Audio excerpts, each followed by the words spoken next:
gabi po sa inyong lahat. First, I would like to congratulate the officers and members of Davao Mount Apos and Davao Eagles Club, Royal Davao Elite Prestige Eagles Club, Royal Davao Eagles Club, for your cooperation and effort to induct additional members with mahirap pong mag-induct ng additional members. It's a long process po.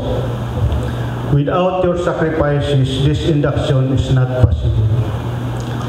But we do expect that the newly inducted members may have an ultimate commitment, utmost discipline, not only in Davao Region 6, your club, but the entire Fraternal Order of Eagles.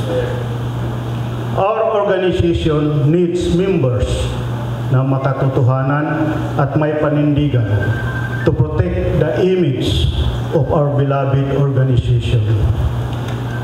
Sinabi nila kanina, Eagleism is something that says that the Philippine Eagles shall be enlightened, animated, primarily by strong bond of brotherhood and fraternal ties, God-loving, non-sectarian, and law-abiding, service to country, its people, and community.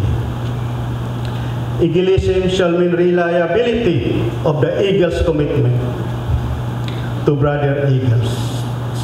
Kaya yung sinabi nila kanina, mayroon committed tayo sa ating kapwa Agila.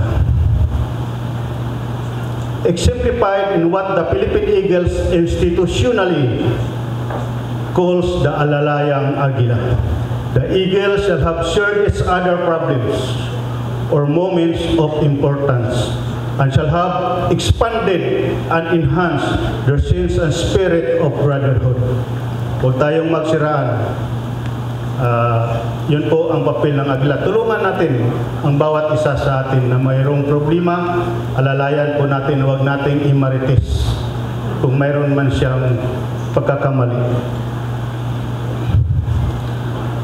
Ang pinaka-importante dito, tulad ng sinabi ni Kuya Richard, na i-maintain para gaganda ang samahan ng ating kapatiran is the word respect. Respeto, discipline sa bawat isa sa ating mga kuya at ate. Kung yan ang mawawala sa atin, wala pong patutunguhan ang ating organisasyon. Hindi po masamang mangarap na maging opisyalis, maging presidente o maging gobernador. Basta wag lang maninira ng kapwa. Minsan kasi sa ating organisasyon, para na rin politiko sa government natin. Maninira para lang makaupo. Ay wala naman tayong sahod dito, hindi natin kailangan yun. Tayo pa nga yung gagastos sa sarili natin dito. Huwag na tayong magsiraan at wala tayong sinasahod dito. Yung magkaroon ka ng posisyon, depende yan sa iyong aksyon. Hindi yan hinihingi, kundi ikaw ang membro po ang maglagay sa iyo. Our organization not only a very admirable fraternity, but also a very uncommon family. Ito yung Eagles family. To find who truly measure success, not only in our individual accomplishment, but also in the strength of our bonds and depth of our impact. May we continue to embody our noble emblem with a good heart, mga kuya and ate. To the newly inducted kuya and ate, medyo nadagdagan na po ang pasanin ng inyong balikat. Kasi truly ano na po kayo ngayon, na blooded at true-blooded Eagles na po kayo. Nadagdagan yung commitments nyo sa bawat isa. First is your family. Second is your family ulit. The Eagles family. Kasi pamilya tayo. Kung may second family ka na, third family mo na po ito.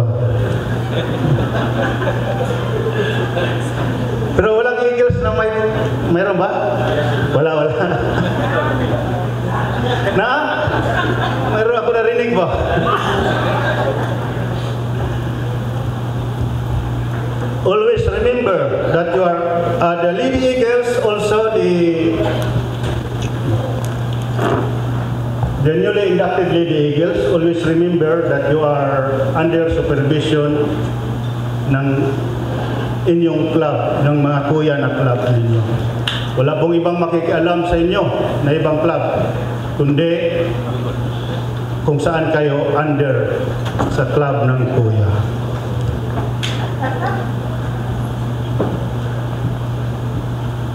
All your plans and project ay dapat with guidance ng presidente ng inyong club ng mga kuya. Para maganda yung samahan po ng Lady Eagles at kasi minsan may nangyayari po, nagpa-project yung Lady Eagles ay hindi na nagpapaalam sa presidente ng kuya, no? So hindi po dapat ganun. Always coordinate. May kalayaan po ang Lady Eagles na mag-project but coordinate sa club ng kuya. Kasi para alam din nila kung ano at susuportahan din nila kayo. Marami pong nagkakagulo sa ganyan kasi gusto nilang magkaroon ng sariling desisyon yung lady. Huwag po nating baliwalain kasi under